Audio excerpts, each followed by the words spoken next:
우리가 지금 신명기 말씀 보고 있습니다. 신명기 말씀 가운데 신명기 말씀은 전에도 말씀드렸지만 모세의 세 편의 설교가 바로 이 신명기의 말씀입니다.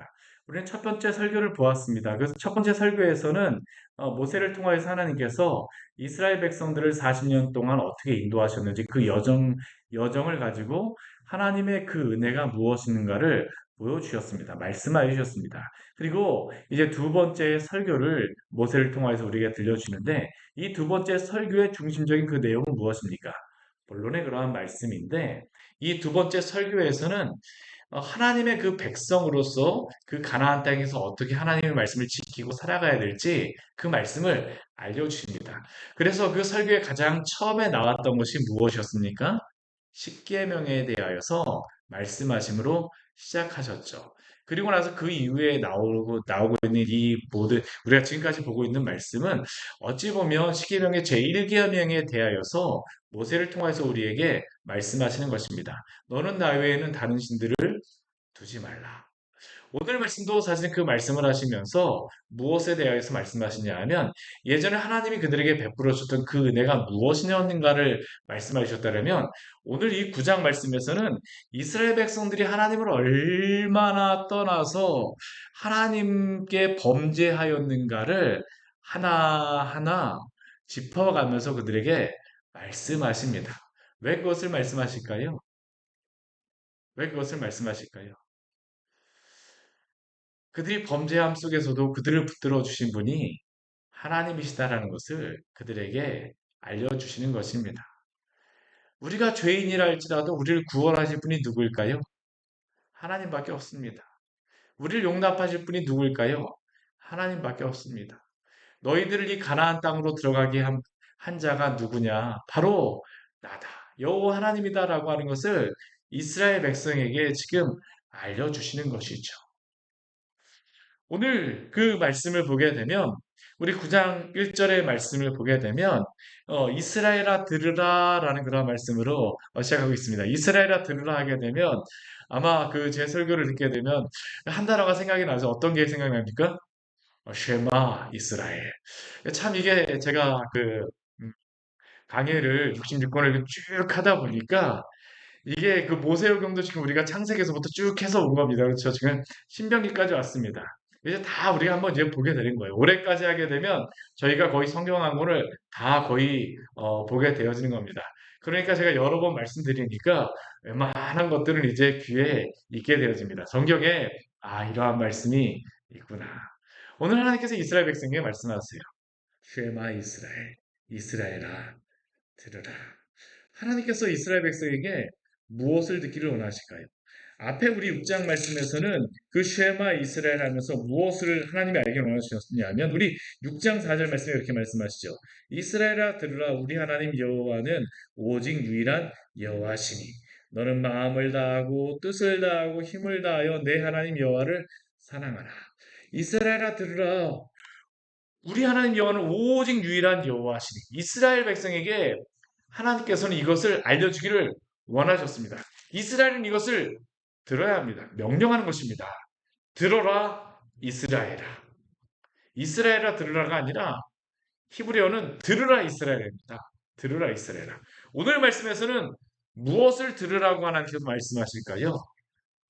내가 오늘 건너가서 그 얻을 땅 그것을 하나님 어떻게 하시겠다고 약속하십니까? 차지하게 하시겠다라고 말씀하십니다. 그런데 그들이 차지할 그 땅은 어떠한 땅이냐 하면 사실 그들이 넘볼 수 없는 땅입니다. 왜 그렇습니까? 너보다 강대한 나라들이 그곳에 있기 때문이죠. 그들의 성읍은 크고 성벽은 하늘에 다 있습니다. 근데 하나님께서 무엇을 약속하세요?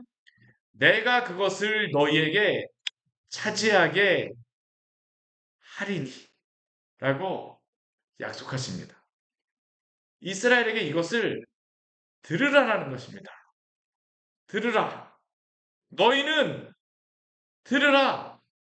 아무리 강대한 나라가 그곳에 있다 할지라도 그 성읍들은 크고 성벽은 하늘에 닿았다 할지라도 내가 그것을 차지하게 할 것이다라고 하는 게 하나님이 주시는 약속입니다.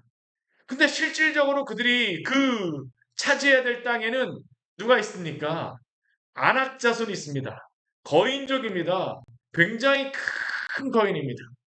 근데 이것도 그 2절 말씀에 보게 되면 그냥 아낙 자손 한두 명 있다라고 말씀하지 않아요? 하나님께서 모세를 통하여 뭐라고 말씀하십니까? 크고 많은 내가 아는 아낙 자손이라. 이것은 무엇을 말합니까? 객관적으로 보기에 이스라엘 백성이 가나안 땅에 가서 전쟁하면 100번 싸우면 누가 이길 것 같습니까? 아낙 자손이 이길 거라는 겁니다. 객관적으로 보면 이스라엘은 이길 가능성이 없습니다. 아낙 자손이 이겨야 됩니다. 사실적인 그러한 상황에서는 아낙 자손이 이길 수밖에 없어요. 내가 아는 아낙 자손, 이스라엘 백성에게는 불가능하게 보입니다. 그래서 그들은 이미 실패했습니다. 무엇이라고 그들을 하면서 실패했나요? 누가 아낙 자손을 능히 당하리요? 누가 아낙 자손을 당하리요? 우리가 민수기 13장, 14장에서 그것을 보지 않았습니까? 그들은 자신들을 그 아낙 자손 앞에서 무엇이라고 얘기했습니까? 메뚜기와 같더라고 말씀하시죠. 그들이 고백하였죠. 하나님은 그들에게 무엇이라고 말씀하셨습니까? 너희가 정탐할 필요도 없어. 사실은 하나님이 정탐하라고 시키면 너희가 그냥 가면 차지할 수 있어. 근데 이스라엘 백성들은 하나님이 시키신 것도 아닌데 부득불 가서 한번 정탐해 보겠다가 하다가 뭘 보고 온 겁니까? 안악자손 보고 왔어요. 마음이 어떡할까요? 한 겁니다. 여러분 혹시 그런 경험 없으십니까? 우리가 정말로 뭐 별 생각 없을 때는 전혀 알지 못할 때에는 할 수 있어 괜찮아라고 생각했었는데 막상 진짜 그러한 상황에 그 주변에 있는 사람이라든가 그런 환경들을 보게 되면 가슴이 하고 막 진짜 간이 떨어진다 그러죠 우리나라에서는. 아, 심장이 떨리는 그러한 느낌. 이게 이스라엘 백성들이 그 안악자손 앞에서 안악자손들을 보고 가졌던 것이었었죠. 그들은 굉장히 두려웠습니다. 오늘 지금 그들은 모압 평지에 있습니다. 40년이 지났다고 해서 달라졌을까요? 객관적인 상황이 달라졌습니까? 안악자손의 키가 줄어들었습니까? 이스라엘 백성들의 키가 갑자기 뭐 한 1m 한 60, 70이었던 그런 백성들이 뭐 크면 한 80 되는 그런 백성들이 뭐 한 3m 정도로 갑자기 컸습니까? 40년 동안 하나님이 그들의 키를 키워주셨습니까? 아니요. 객관적인 상황은 변한 게 없습니다. 상황과 현상은 그 사실과 현상은 변한 게 하나도 없어요. 그런데 하나님께서는 오늘 또 다른 명령으로 그들에게 말씀하십니다. 우리 3절 말씀, 우리 앞에 한 문장만 같이 한번 읽어볼까요? 오늘 너는 알라. 오늘 너는 알라라고 말씀하심을 들으시기 바랍니다. 오늘도 하나님께서 우리에게 말씀하십니다. 오늘 여러분은 아십시오. 지금 여러분은 아십시오. 오늘 너는 알라 명령입니다. 오늘 너는 알라. 무엇을 알아야 됩니까? 여호와께서 어떻게 하시는 것을 알라라고 말씀하시죠. 내 하나님 여호와께서 맹렬한 불과 같이 내 앞에서 나아가신즉. 이것은 이스라엘 백성이 40년 동안 보았던 모습입니다. 어떠한 모습일까요?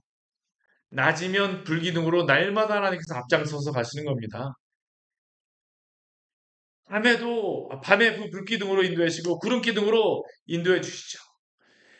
바로가 그들이 쫓아왔을 때는 그 불기둥과 구름기둥으로 그들을 막으셨습니다. 오늘 너는 알라라는 겁니다.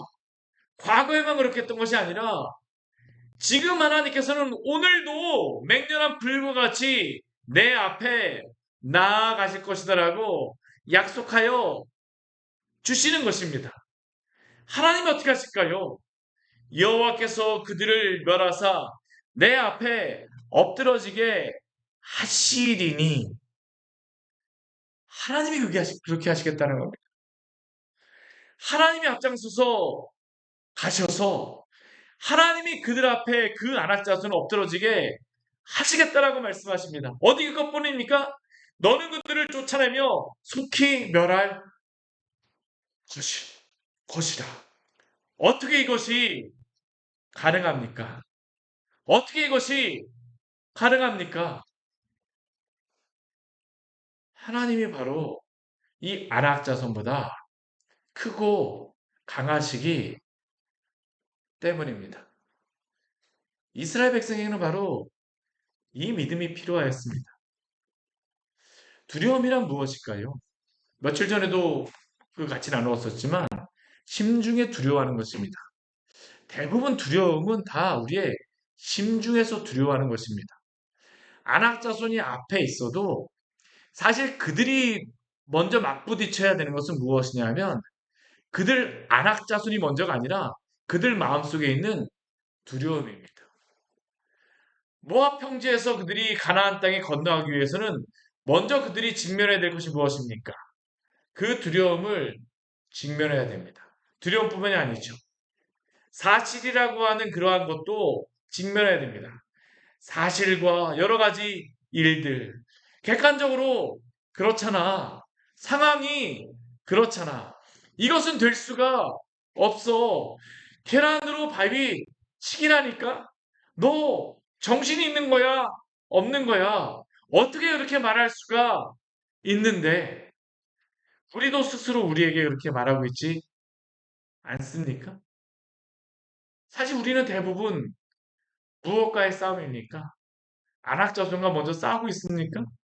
아닙니다. 대부분 우리가 맞부딪히는 것은 우리의 심중에 있는 두려움입니다. 두려움.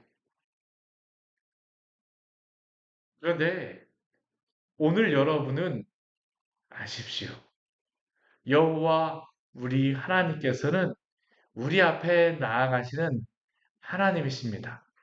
그리고 그 하나님께서는 그 안악자손을 엎드러지게 하시겠다라고 약속하여 주셨습니다.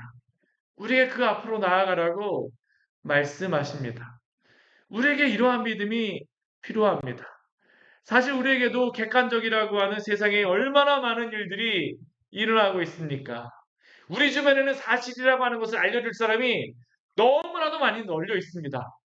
뉴스만 틀어도 어떻습니까? 너무나도 많은 뉴스가 나오죠. 사실을 우리에게 너무나도 많이 알려줍니다. 근데 기억하십시오. 하나님의 역사는 결코 사실을 통해서 이루어지지 않습니다. 하나님의 일은 결코 사실이 그대로 이루어지는 것이 아닙니다. 왜냐하면 하나님의 실제는 우리가 눈으로 보는 사실과 다른 것이기 때문입니다. 하나님은 오늘도 당신의 방법으로 당신의 일들을 행하십니다. 이스라엘 백성이 어떻게 그 땅을 차지하게 될까요? 사실을 보는 자가 아니라 하나님을 실제로 믿음으로 바라보는 자만이 그 땅을 얻게 된 줄 믿으시기를 바랍니다.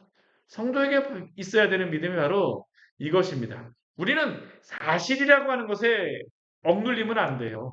참된 실제이신 하나님을 바라보시기를 축원합니다. 이게 성도가 가지는 믿음입니다. 우리는 이 믿음을 가지고 있습니까? 오늘 1절부터 3절까지의 말씀을 우리가 말씀하는데 이 말씀은 무엇이냐면 너희가 들어가면 무조건 차지한다라는 겁니다. 이미 차지한 겁니다. 근데 실제로 다 이스라엘 백성이 가장 크게 맞닥뜨리게 될 가나안 땅에서의 문제는 무엇일까요? 안악자손이 아닙니다. 오늘 말씀해 보게 되면 그들이 맞닥뜨리게 될 실질적인 문제와 그들의 적이 무엇인가를 이야기하죠. 우리 4절 말씀 우리 같이 한번 읽어보겠습니다. 내 하나님 여호와께서 그들을 내 앞에서 쫓아내신 후에 내가 심중에 이르기를 내 공의로움으로 말미암아 여호와께서 나를 이 땅으로 인도하여 들여서 그것을 차지하게 하셨다 하지 말라. 이 민족들이 악함으로 말미암아 여호와께서 그들을 내 앞에서 쫓아내심이니라. 아멘. 오늘 하나님께서 이스라엘 백성에게 말씀하시는 것이 무엇일까요? 이들이 이 땅을 차지하는 것은 실제라는 겁니다. 하나님이 약속하셨으니 벌써 그것은 그들의 땅입니다. 문제는 무엇입니까? 그들이 교만해지는 것이죠. 그들이 심중에 이릅니다. 자신의 그 의를 강조합니다. 내가 이 땅을 차지한 것은 내가 이 땅을 차지할 만 해서야. 내가 공의롭기 때문에 여호와께서 나를 이 땅으로 들여서 그것을 차지하게 하셨다. 이것은 무엇일까요? 하나님의 땅을 은혜로 얻은 게 아닙니다. 누가 이것을 얻었다라고 하는 겁니까? 내 힘으로 얻었다는 겁니다. 이게 이스라엘 백성의 가장 큰 문제입니다. 이렇게 되면 나중에 뭐가 없어지냐면 감사가 없어집니다. 하나님에 대한 신앙도 없어집니다. 왜냐면 어때요? 내가 받을 만하거든요. 내가 찾아야 만하거든요. 근데 사실은 우리가 우리가 가진 그 죄성이 바로 이것 아닙니까? 하나님이 우리에게 모든 것들을 주셨음에도 불구하고 우리에게 문제가 있으면 어떻습니까? 얼마나 간절히 기도하는지 모릅니다. 정말로 우리가 여러 가지 문제가 있게 되면 얼마나 간절히 기도하는지 모릅니다. 우리 교회도 이전하기 전에 정말 여러 가지 일들이 있으면서 야, 정말 어떻게 하냐. 하나님 이 상황만 주님께서 해결해 주십시오. 넘어가게 해 주십시오. 얼마나 간절히 기도하고 또 우리가 소망하였습니까? 저도 얼마나 간절히 주님 앞에 그 내어 맡기고 기도하였던지. 여러분들도 그렇지 않습니까? 우리에게 어떤 한 가지 문제가 생기게 되면 우리는 그것을 향해서 얼마나 기도합니까? 고등학교에서 대학교 가려고 그러면 주님, 요번에 이 대학만 들어가게 해주시면 제가 주님을 위해서 살아가겠습니다. 대학교에 가고는 이제 직장에 들어갈 때 주님, 제가 이 직장만 들어가게 되면 정말 제가 주님을 위하여서 살아가겠습니다. 직장에 들어가서 어떻습니까? 주님, 제가 자녀를 결혼을 하고 자녀를 낳게 됐는데 이 아이가 건강하게 태어나기만 하면 정말로 내가 주님을 향하여서 이 아이와 함께 정말로 아름다운 가정을 이루며 주님만을 섬기겠습니다. 그런데 어떻습니까? 막상 그런 것들이 우리에게 얻게 되면요. 어느 순간인가 우리의 마음속에 이러한 생각이 듭니다. 아까도 잠깐 말씀드렸지만 하나님이 그 가나안 땅을 차지하게 하실 때에는 하나님이 그 모든 것들을 다 하실 수 있음에도 불구하고 하나님이 어떻게 하십니까? 그 이스라엘 백성들로 하여금 차지하게 하십니다. 그들로 하여금 걸어가게 하세요. 두려움에도 불구하고 그들이 걸어가게 하십니다. 여리고성을 그들이 빼앗았지만 그 여리고성을 그 할 때에도 그들이 소리를 지릅니다. 돕니다. 나중에 그들이 여리고성 하고 나서 그들이 무엇을 얘기해요? 와 하나님이 이렇게 크게 하셨어라고 하나님이 이렇게 승리를 주셨어라고 이야기를 처음엔 할 때지만 시간이 지나면서 어떻게 할까요? 내가 너보다 더 빨리 돌았거든. 내가 더 크게 소리 질렀거든. 하나님이 내가 크게 소리 지르니까 부르짖으니까 하나님이 내 기도를 들으시고 응답하여 주신 거야. 내 믿음이 이렇게 크니까 하나님이 이렇게 역사하신 거야. 이들이 막상 가서 두려움 가운데 한 발자국 한 발자국 하나님 의지하여서 갔다라고 하지만 시간이 지나놓고 보게 되면 무엇만 남아 있습니까? 내가 두려운데도 불구하고 끝까지 갔다. 내가 했어. 내가 했어. 이게 바로 인간의 죄성이죠. 그 다음에 벌어지는 일은 하나님을 의지하지 않는 겁니다. 근데 하나님께서는 왜 이들에게 이 땅을 주셨다라고 말씀하십니까? 그들이 잘나서가 아닙니다. 우리 그 5절 말씀에 오게 되면 내가 가서 그 땅을 차지함은 내 공의로 말미암음도 아니고 내 마음이 정직함으로 말미암음도 아니요. 너가 무엇을 하여서 너가 이것을 받을 만하여서가 아니라 무엇 때문이라고 우리가 말씀하십니까? 이 민족들이 악함으로 말미암. 참 이게 맥 빠지는 하나님의 대답입니다. 아니, 하나님 그래도 제가 열심히 가갖고 이 악한 백성들을 제가 이겨갖고 승리하게 하셨으면 하나님 칭찬 좀 해주셔야죠. 근데 하나님께서 뭐라고 말씀하시냐 하면 너가 잘나서는 게 아니라 이 백성이 악하여서 내가 이 땅을 쫓아내게 하셨다라고 말씀하십니다.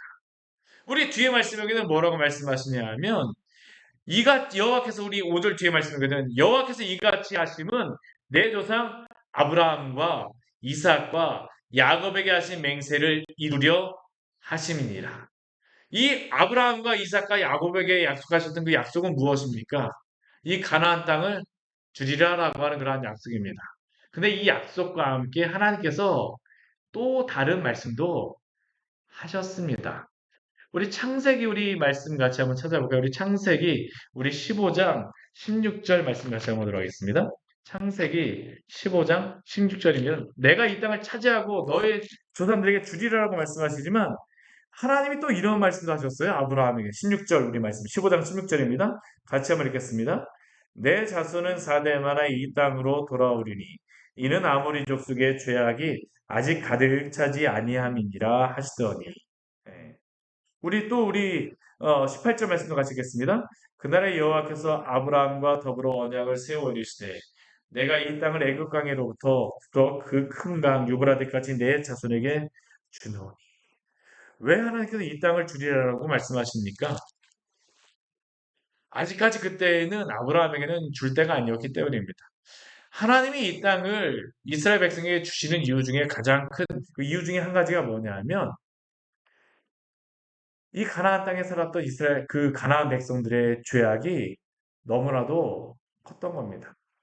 하나님께서 이 가나안 백성을 심판하시는데 이스라엘 백성을 도구로 다 사용하시는 겁니다. 근데 그들은 무엇이라고 생각합니까? 내가 잘나서 내가 얻을 만하니까. 근데 하나님께서 아브라함과 이삭과 야곱에게 이러한 말씀들을 주셨었죠. 그들은 하나님 앞에 자랑할 게 사실은 아무것도 없는 사람들입니다. 그들이 그 땅을 들어간 것은 무엇 때문입니까? 하나님의 언약과 하나님의 은혜 때문입니다. 하나님의 은혜 때문에 그들이 그 땅을 들어간 것입니다. 오히려 하나님께서는 6절 말씀을 보게 되면 이스라엘 백성을 어떠한 백성이라고 말씀하십니까? 내 공의로 말미암음이 아니니라 너는 목이 곧은 백성이니라. 우리 목이 곧은 백성이라고 말씀하시죠? 우리 오늘 신명기 9장 6절에서 이 목이 곧다라는 의미는 무엇일까요? 기린처럼 목이 곧게 이렇게 쏟았다는 그런 의미일까요? 이 목이 곧다라는 의미는 어떤 의미냐면 이게 잘 움직이지 않는다는 그런 의미입니다. 굳었다라는 그런 의미입니다. 그래서 하나님께 자신들의 죄를 향하여서 회개하고 돌아오기에 쉽지 않은 백성이라는 의미가 바로 이 목이 곧은 백성이라는 겁니다. 이들은 어떠한 백성이었습니까? 하나님 앞에 죄를 많이 범한 백성이었습니다. 이렇게 목이 곧아서 일어난 사건이 무엇일까요? 하나님께 고개를 돌릴지 몰라서 일어난 사건들이 무엇일까요? 우리 7절 이후의 말씀에 보게 되면 어떤 사건을 하나님께서 말씀하시냐면 광야에서 내 하나님 여호와를 경노하게 하셨던 일을 잊지 말고 기억하라고 하면서 이 뒤에 말씀을 보게 되면 그들이 광야에서 저질렀던 그 죄악에 대해서 하나하나 기억나게 해주십니다. 첫 번째 기억나게 해주시는 것이 무엇이냐면 호렙산에서 너희가 여호와를 경노하게 하였으므로라고 말씀하십니다. 이 호렙산 사건은 무엇일까요? 시내산 사건입니다. 시내산에서 금송아지 만들었던 것이죠. 이 금송아지 사건이 언제 일어납니까? 모세가 하나님께 돌판을 받으러 올라갔을 때입니다. 하나님과 이스라엘 백성 사이에 세우신 돌판들을 받으려고. 우리 구절 말씀 한번 보십시오. 그때 내가 돌판들, 곧 여호와께서 너희와 세우신 언약의 돌판들을 받으려고. 이 돌판들이 무슨 의미입니까? 언약의 돌판들이라고 말씀하십니다. 언약을 세우는 돌판들입니다. 십계명의 그 의미 가운데 중요한 것은 언약을 세우신 것에 대한 증거가 되는 게 바로 이 십계명의 돌판이라는 겁니다. 그래서 이 돌판을 하나님께서 특별하게 다른 그 규례들과 다르게 특별하게 하시는 한 가지가 있습니다. 우리 10절 말씀해 보게 되면 이렇게 말씀하시죠. 여호와께서 두 돌판을 내게 주셨나니 그 돌판의 글은 하나님의 손으로 기록하신 것이라. 하나님이 친히 손으로 기록하셔서 주신 돌판이 바로 이 십계명의 두 돌판입니다. 언약을 세우신 것입니다.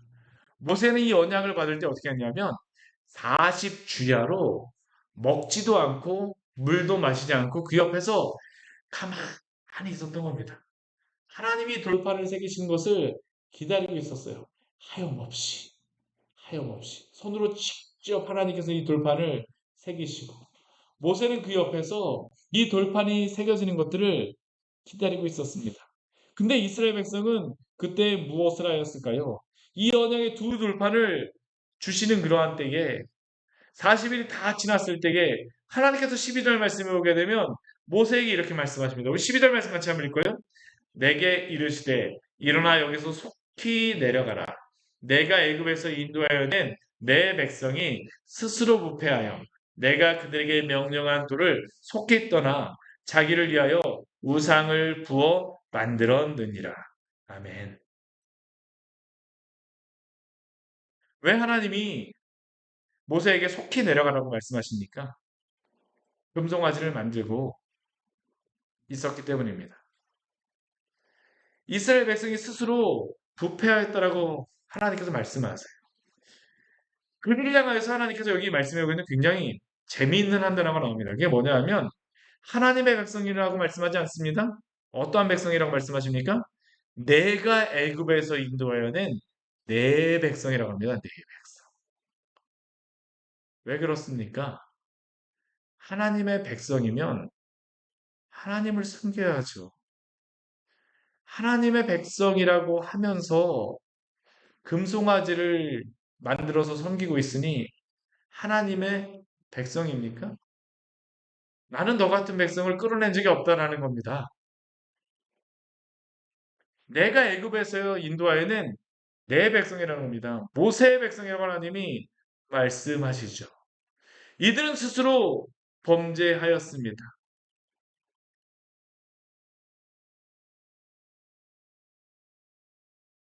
자기를 위하여서 우상을 세게 만들었다라고 말씀합니다.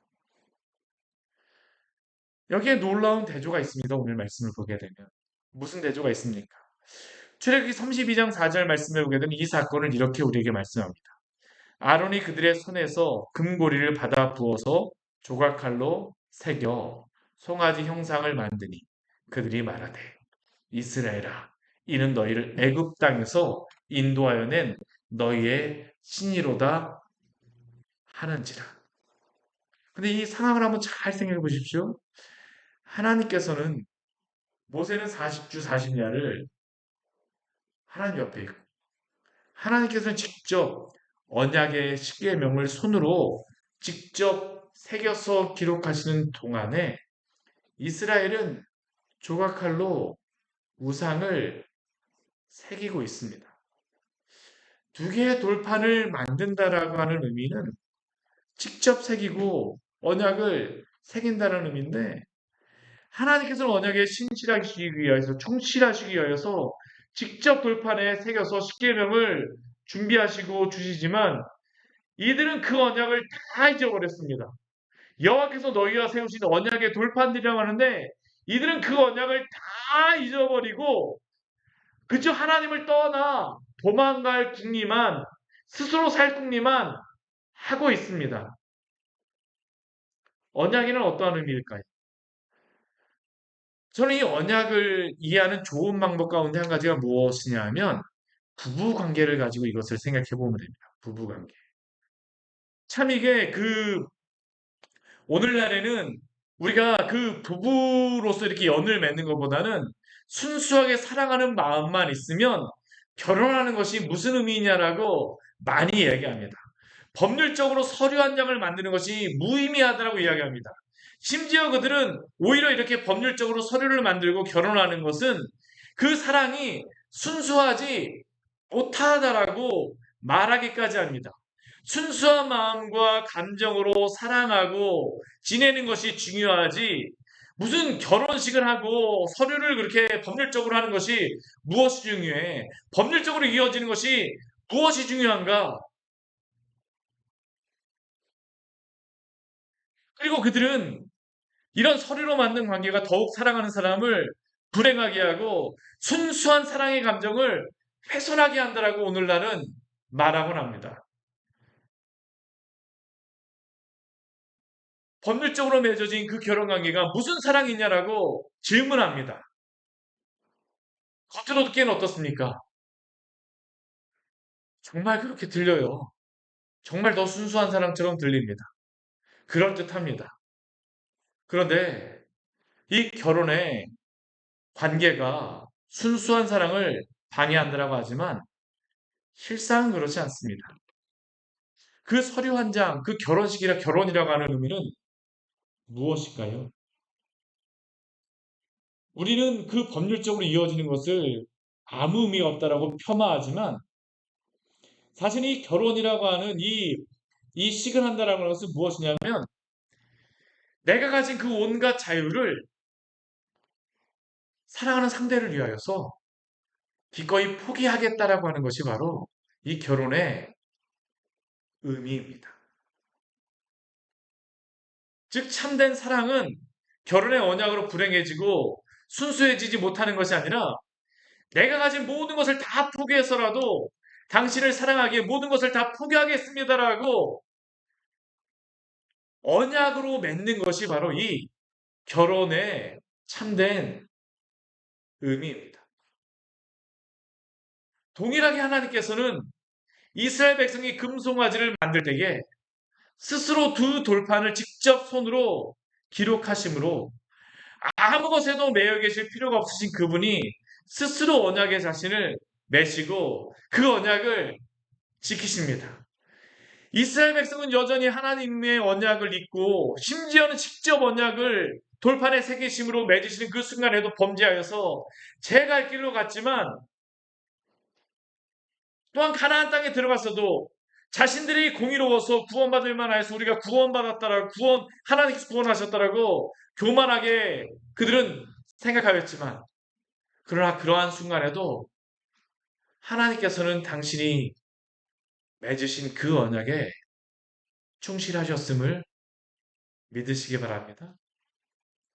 그들이 그 가나안 땅을 얻은 것은 언약 때문입니다. 언약에 신실하신 하나님의 사랑. 이것은 오늘 우리도 동일합니다. 우리는 우리가 구원받을 만하다라고 여기며 다른 사람을 비교하며 판단하며 우리는 구원받기에 충분하다라고 여기지만 사실 우리는 어떠한 사람들입니까? 우리는 하나님께 구원받을 만한 자격이 없는 사람들입니다.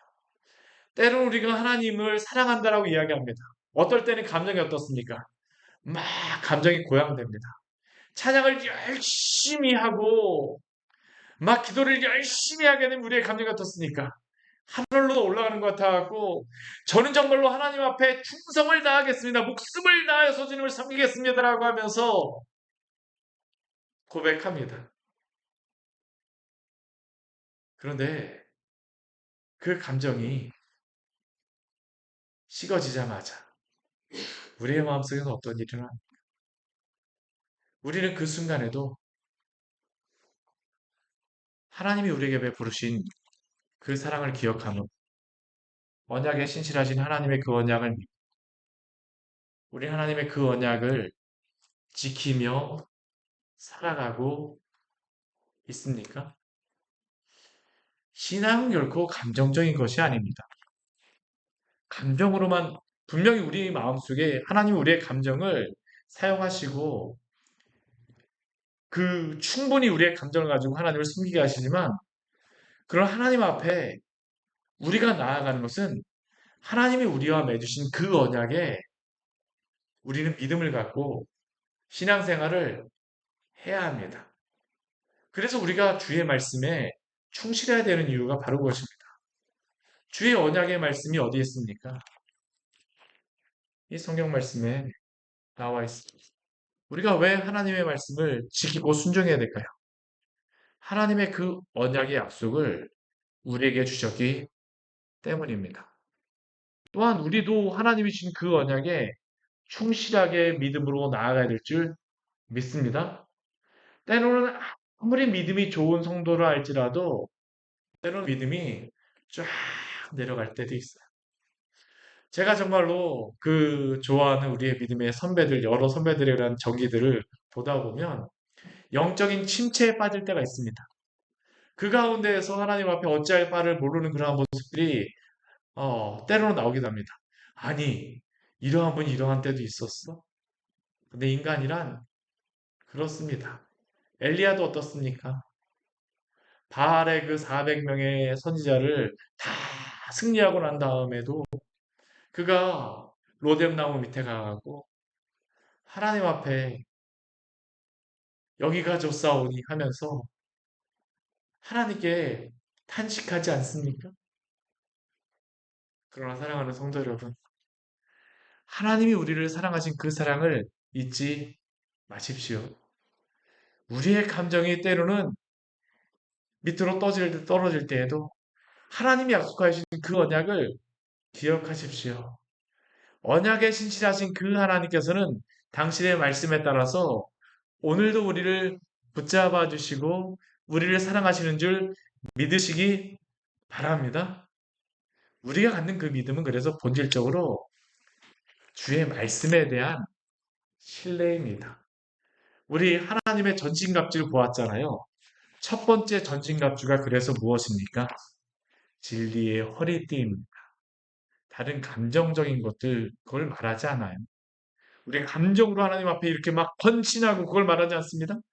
하나님이 우리에게 원하시는 것은 무엇이냐면 진리의 허리 띠를 띠고 주 앞에 믿음으로 나오라고 말씀하십니다.